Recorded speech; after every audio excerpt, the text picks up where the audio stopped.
સિત્સરમાં આવેલ 25 વારિયા વિસ્તારમાં યુવક પર તીક્ષ્ણ હથિયાર વડે જીવલેણ હુમલો। ભાવનગર શહેરના સિત્સર 25 વારિયા વિસ્તારમાં જૂની અદાવતને લઈને યુવક પર તીક્ષ્ણ હથિયાર વડે હુમલો કરવામાં આવ્યો હતો। 4 થી 5 જેટલા એસમો દ્વારા યુવક પર તીક્ષ્ણ હથિયાર વડે હુમલો કરતા યુવકને ગંભીર ઈજાઓ પહોંચી હતી, જેને લઈને તેને તાત્કાલિક સારવાર માટે શહેરની સર્ટી હોસ્પિટલ ખાતે ખસેડવામાં આવેલ તેમજ બનાવને પગલે પોલીસ દ્વારા વધુ કાર્યવાહી હાથ ધરી હતી।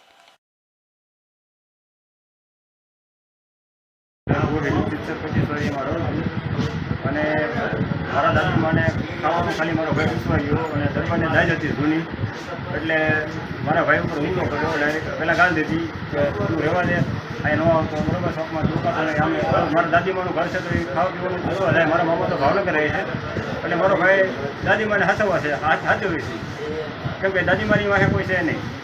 અને આપણા દરબારે કોઈ જેમ ફાવે ગાડી દીધી પી ગયેલા હતા કે જે હોય મને ખબર નથી, એટલે હું મને અવાજ સાંભળીને ગયો કે ભાઈ 5 ફેરી પગે લાગવું ભાઈ સવારે ભાઈ તમે જવા આવજો એ છતાં કે તો તારે જે ઉખડવું તું ઉખડે લે બરોબર। એટલે હું કુટિકલ માણસ છું, હું હીરાનો કારીગર છું, હું કોઈ મોટો બ્રો નથી। અગાઉ તમારે એની સાથે માથાકૂટ થઈ? હા, 3 ફેરી થઈ હતી, પણ મોટાની લીધે સમાધાન થઈ ગયું હતું બરોબર। અમે દરબારથી ટૂંકા પડતા હતા બરોબર, પણ આજે એમ થયું કે હવે આ લોકો એ અમને જીવવા દે અહીંયા 25 વાર એમાં।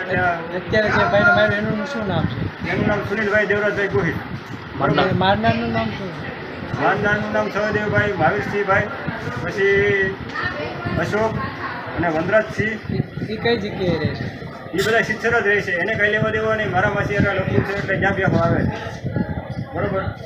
આખા એના કુટુંબને ખબર છે કે અહીંયા લખવું છે તો બેહો આવે છે, તો અત્યારે કે ભાઈ નથી કરાયું। અને અત્યારે એના સગા પણ હતા સમાધાન કરવા હોસ્પિટલ આવ્યા હતા કે ભાઈ તમે સમાધાન કરો। મેં મને જો ભાઈ કાપી નાખો તો કાપી નાખો, 2 ભાઈઓ કાપી નાખો, હજી તમારે આ કોઈ સમાધાન નહીં થાય બરોબર, એવી મારી વિનંતી છે। અને આ ગાંધીનગર લગી આ વિનંતી છે કે સમાધાન ભોગે બરોબર। આ અમે કુટી કરવા માણસ, મારી પાસે કોઈ આગળ પાછળ છે નહીં બરોબર। જે સૌ અમે મારી બાને હોતે મારેલા છે, પણ મારી મમ્મીને મૂળ ગાય મારેલા છે, મને લાખો મારેલો છે, પણ મારી મમ્મીનો હજી પતો નથી ક્યાં છે બરોબર। એટલે મારા ભાઈને જેમ લોહી નીકળતું હતું એટલે મારા મમ્મીને ગોળ્યા નથી, એટલે સવારે ખબર પડે એટલે એને હું દાખલા સવારે કરી દઈશ। આવી વિનંતી છે કે મારા મમ્મીને માર્યા પછી મારા ઘરના તો પછી ખબર નથી, નાની મારા ગાય મહિનાની બેવડી છે।